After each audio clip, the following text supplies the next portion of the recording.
Good morning. Well, welcome back to Good Morning Kenya. We are crossing over to a different kind of conversation, and we are joined by some amazing guests who will be talking about keeping the food market working during the pandemic. And I'll allow them to introduce themselves, starting from the one on my immediate right. Good morning, everybody. My name is Njoroge from the County Government of Kiambu. I'm the Chief Officer in charge of Trade, Industrialisation, Tourism and Investment. My next guest. Good morning, everybody. My name is Dr. James Motunga. I am the Chief Officer in the Department of Trade, Industrialisation and Innovation, Machakos County. Glad to be here.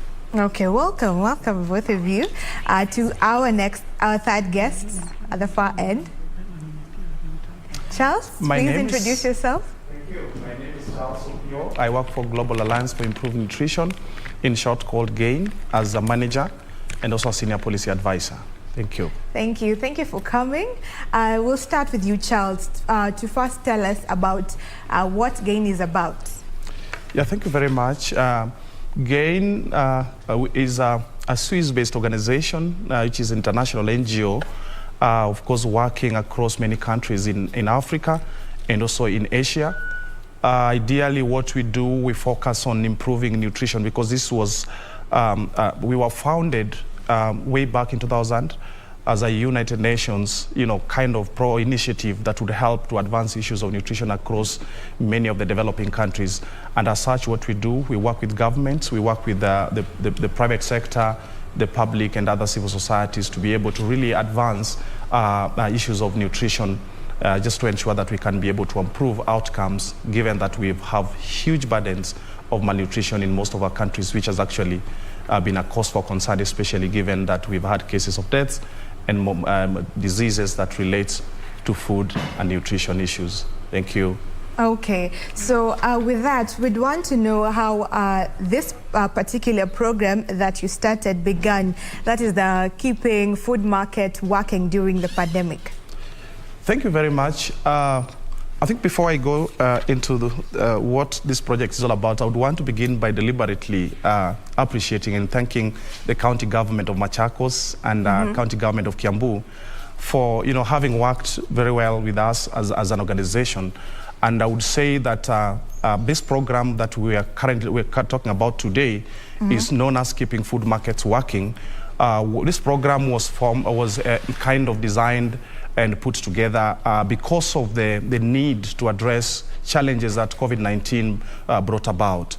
Ideally, we all understand very well that when COVID-19 erupted or came, we were all caught by surprise. And ordinarily, just like when other systems and the structures in these countries were kind of affected, you can imagine that our food systems were also affected in one way or the other. And in that case, we sought to really look at how then do we still stabilize and ensure that with all these disruptions, we can still be able to access food that we so much needed, so that again, we are not able to either die because of hunger, but at the same time not clawing back some of the progress that we've made on issues of nutrition in this particular country. Yeah. Okay, and I'll get back to you to tell us about the food landscape in Kenya, how it was before the pandemic and how it is now during the pandemic, especially when it started.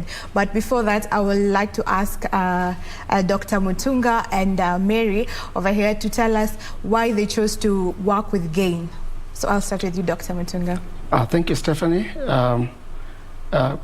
At the onset of the pandemic, I was approached through the County Secretary's office by GAIN, and they had this program of keeping food markets working, and I initiated, I constituted a team, of course, through the blessings of the Minister, Honorable Lazarus Kivuva. The departmental team was now to initiate and work with the program that GAIN had brought aboard. And we've over the last 1.5 years, we've achieved quite a lot, which I'll be highlighting just in the next session. But we are really glad that GAIN came. They came at the right time, because as a county, we had taken unprecedented measures for this kind of a situation. Of course, in line with the MOH protocols, recommendations for COVID prevention. We work with GAIN again to add more on the toolkit to be able to protect our vendors and also our customers. All right, thank you. And Mary? Well, thank you, Stephanie. When the COVID-19 hit, it was just about the time we had gotten a new governor, Dr. James Motunga. He'd just been sworn in like 2 months before. So after he joined, we were hit by the pandemic. And then him being an agriculture expert, when the pandemic came through, Kiambu is 60% urban and rural is about 40%, with a lot of Nairobians living in Kiambu. And it being partly providing the food that's eaten in Nairobi, we were seriously affected by the pandemic. At some point, we had to close some markets.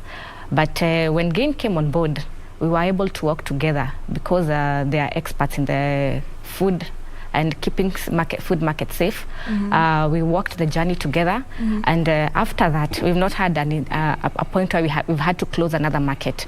We had to work on a system where we had to protect our vendors because the businesses were really, really affected. Some vendors, and then especially when there was a cessation of movement, some vendors had to stop coming to the markets. The consumers were afraid of going to the market. So there was a bit of confusion, and we had to do something about it. So when GAIN came on board, they have helped us walk the journey and ensuring that the food markets are kept open. And we've managed to keep the markets open. We started with one market, but we were able to replicate what it is that we do in that one market in the other 117 markets in Kiambu County. All right. So back to you, Charles. Maybe you can highlight to us about the food market landscape, how it was and how it is now. Yes, thank you very much. We appreciate very well that in Kenya, and of course, a lot of our countries in the region still suffer a lot more in terms of hunger. And we know very well that given our population, which is way above 40 million, and looking at the rate at which Kenya has been producing food, it's very clear that we've not been able to really match the need to feed our population. And that means that at least with some effort, I would say that even before COVID, yes, there were a number of interventions that have been happening, support from the different government departments in terms of what the government has done in agriculture, looking at health departments and all this. I would say that before COVID, at least we were at a point where we can say we were somewhere in terms of feeding our population. But that still doesn't mean that really we didn't have deficits and shortages in terms of food supply. And I would say that given that even with that situation, we've been at a point where Kenya has been, looking at the study that was carried out in 2014, what we call the Kenya Demographic and Health Survey, indicated that Kenya, when we talk of malnutrition, we still had 26% of our children stunted, and that has always been actually an indicator of that really something is not very good with our country. And I would say that further, you notice that before then there was also a study that was carried out, what we call the cost of hunger study, that demonstrated that with these stunting rates and all these challenges that relates to malnutrition, Kenya is losing close to 6% of the GDP, which is way back more than 370 plus billion Kenya shillings. And that is a major concern.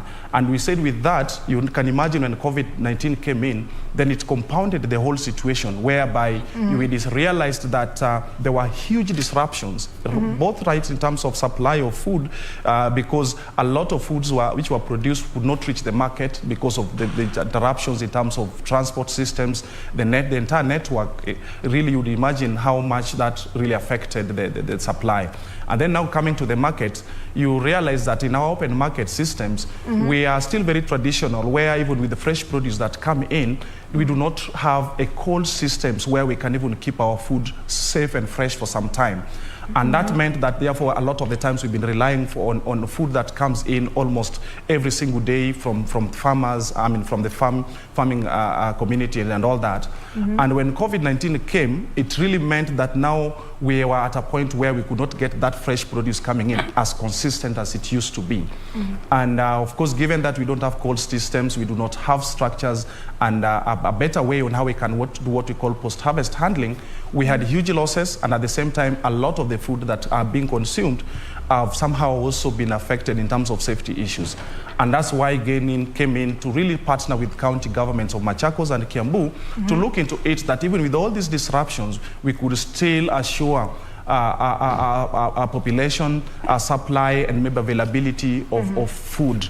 And that means that we needed to work with these different stakeholders, support our suppliers, work with the vendors in the market, look at the market associations, the county governments, just to ensure that they do provide an enabling environment for the business to continue, even with certain restrictions that are existed. And that is the kind of journey we've been working together with the two county governments, where we have really worked so tirelessly to ensure that our vendors are safe, our consumers, when they come there, they are safe, they get the adequate messages, they are supported with necessary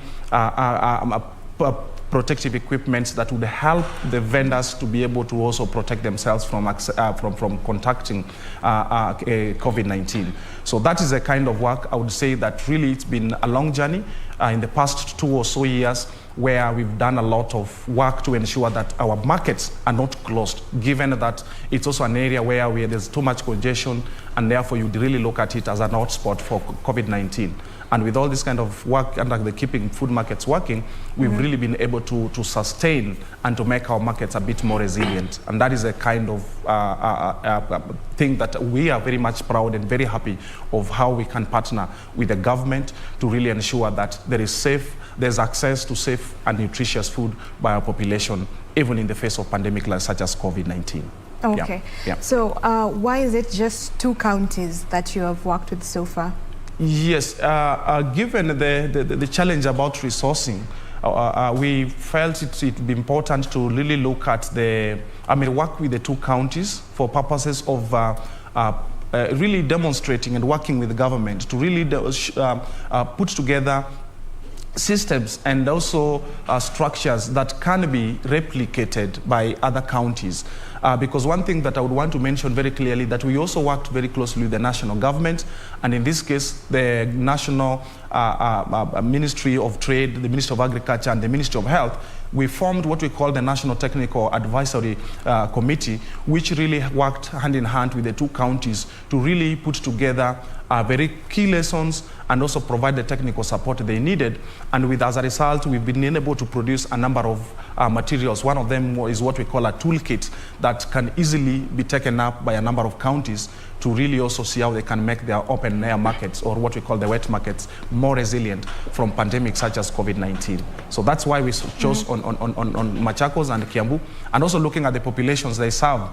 We realized that these 2 counties also really have some dynamics, because a lot of even Nairobi populations, some of them also live in these 2 counties, and therefore it means that really there's much need in those counties, as much as it will also be important to also have to work in Nairobi and other counties. Yeah.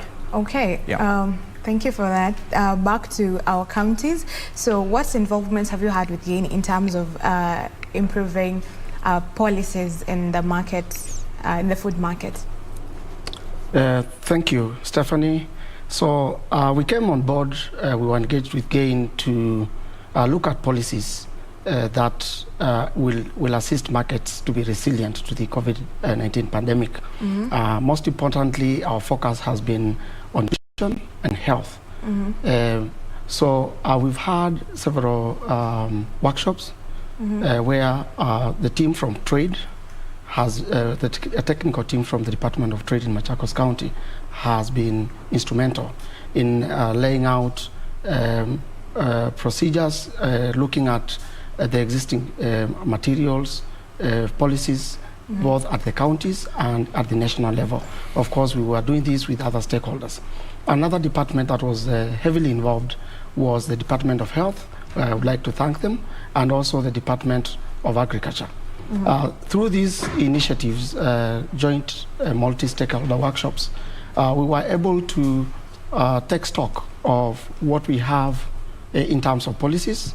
We were able to do desk reviews and find out what are the gaps that are there. Other than the gaps, what are the inadequacies that are there that are able to, that will assist us to mitigate upon the effects of COVID-19. Just a case in example, we found out that issues relating to health are, instead of being domiciled, for example, in the Department of Health, those roles were cutting across other departments, and most of the policies were actually orphaned. Okay. Now, that is at the national level. When it cascaded to the devolved units, that is at the counties, we realized that we had a challenge because we did not have a concrete toolkit that we can use and say, this is the policy that we need to use in this kind of a situation. Everything was in fragments. Now, as we speak now, we are at an advanced stage of coming up with an all-inclusive policy with well-laid down structures, cutting across different levels of governance, all the way from the executive top-level governorship to the market committees. In this engagement, we found out that involvement of the market committees, stakeholders from the vendors, and stakeholders from the customers was very critical. And we were able to fish out important information that was missing in bridging the information that was required to prevent the effects of COVID and even future pandemics, God forbid, if they ever come by. So that was that. In terms of policy, we were very. We came in and we were also, it was also a good learning moment for us. We were able to interact with GAIN, we were able to interact with other stakeholders at the national level. And then also the policy process was also involved by research. And we did a lot of research with GAIN and data. As my boss used to tell me, Professor Jeffrey Blomquist, that the data is the data. And once you make decisions based on correct data, then your interventions are likely to be good solutions to the problems that you are trying to solve. Okay. And Mary Njoroge, so maybe what is the value added from your involvement with GAIN? We've had we've moved some milestone. At the moment, we are still operating on the old law, but now we are coming up with a policy document that will help us improve how we manage and run the markets. We want to run the market sustainably. We know markets is where people organize politically and socially. So, and especially our markets in Kiambu, we have a lot of people who are employed by these markets. Agriculture cuts across many people and it touches many lives. So we've been working with the different stakeholders.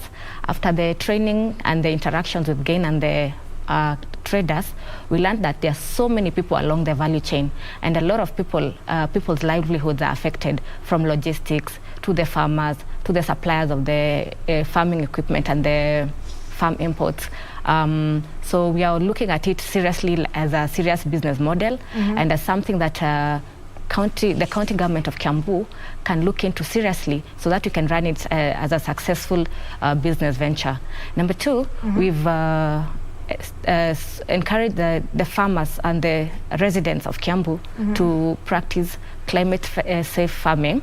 And so that because our farms are very small and most people live in the urban sections, we are part of the things we are doing is that encouraging people to, like, say, have those kitchen gardens and stuff like that, so that nutritionally we have that checked. In terms of safety, we ensure that they water with clean water. We've been consistently training the farmers, especially together with the agriculture department, on how to practice safe farming, so that at the end of the day, the consumers get safe food. Okay. So, and to you, Charles, so what were your immediate plans after identifying the problem, and what are your midterm plans, and what are your long-term plans? Yes. As you've heard it rightly, that one of the things that we did initially when we started this program, we carried out what we call the rapid needs assessment, because we needed to really understand that with the limited resources we have, where are we going to really make most in terms of the impact that we wanted to create.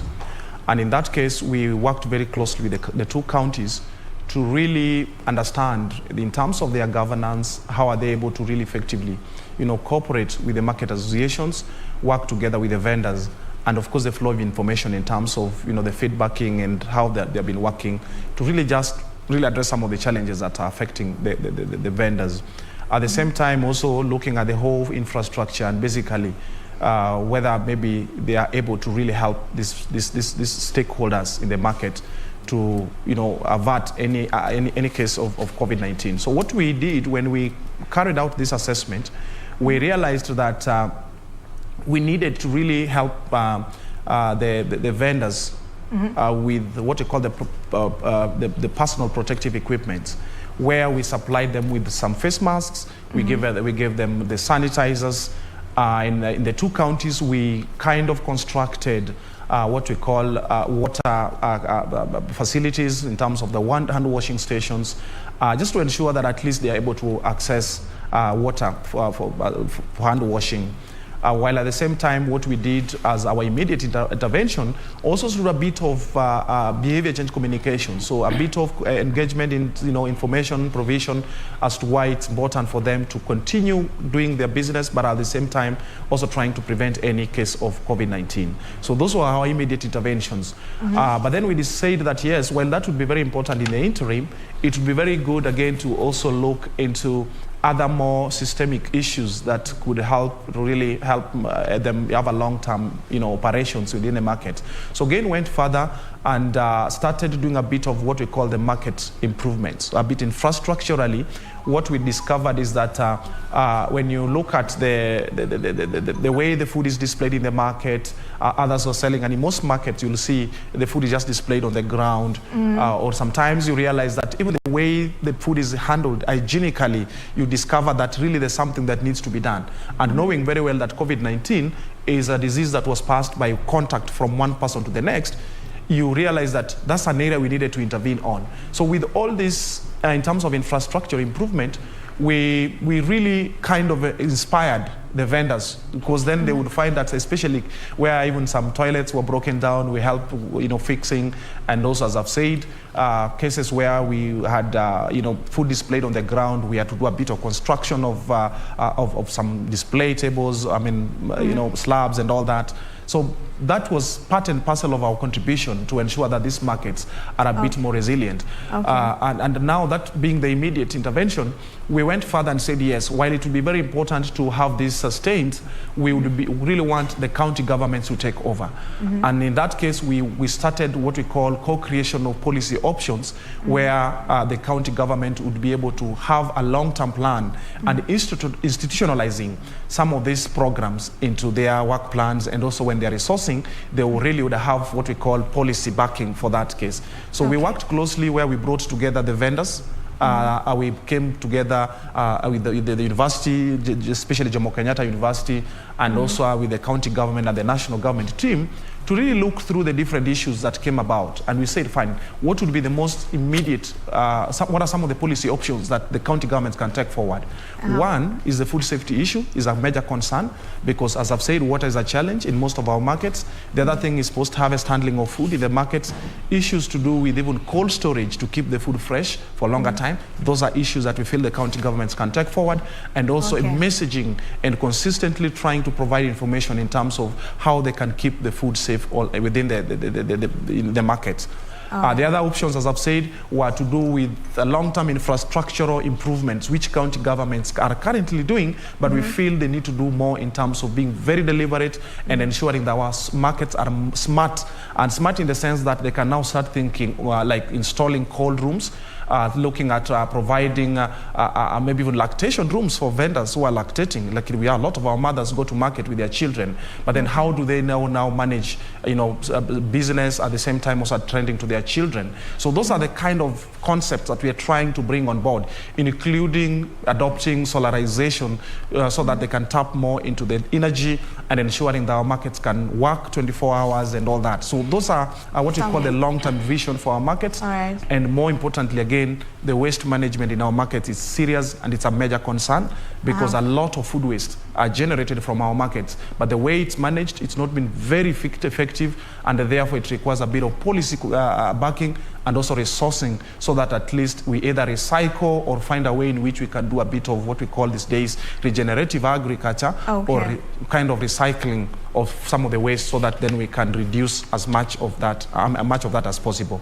So that is a part of the policy work that we are carrying forward in these two counties and also nationally. Thank you. Thank you. Those are some great policies there, and I know that our food market will be better as time goes and as the county and national government work together. That is a good place to probably put a cap on this particular conversation as time has run out, but it has been a great conversation with you all. Thank you for coming on board. This is the conversation on keeping food markets working during the pandemic, and we've had Dr. Mutunga, we have Mary Njoroge, and we have Charles Opiyo talking to us. That is it from this conversation. Much more to come. Keep it locked. See you after the break.